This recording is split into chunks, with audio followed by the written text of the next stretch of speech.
Sevdim seni ilk bakıştan,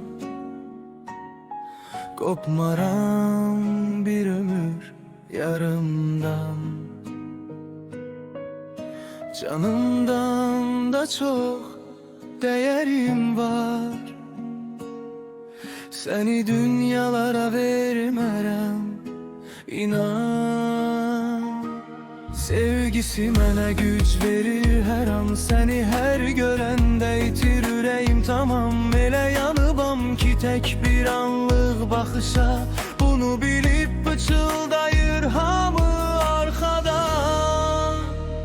Bir ömür yanında qal, getmə yar, səndən başqa heç kimim yoxdur axı var. Gözlərinə baxanda dünya mənim olur, sənsiz qəlbim içimdən gül kimi solur. Bir ömür yanında qal, tək qoyma, sənin adın yazılıb ürəyimə boydan boyda.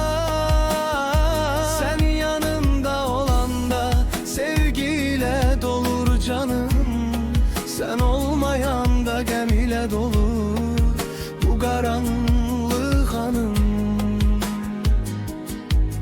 Ürəyim səni dünyalar qədər sevir,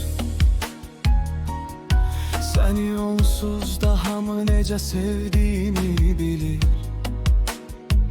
Səninlə danışanda unuduram dərdin sərri, sən güləndə işıqlanır bu dar küçələrim.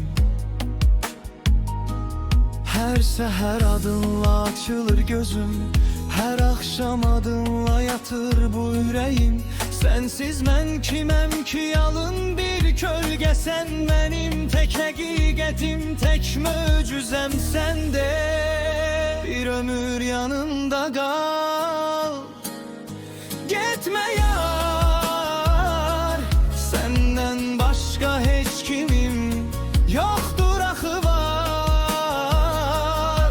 Gözlərinə baxanda dünya mənim olur, sənsiz qəlbim içimdə gül kimi solur. Bir ömür yanımda qal, tək qoyma, sənin adın yazılır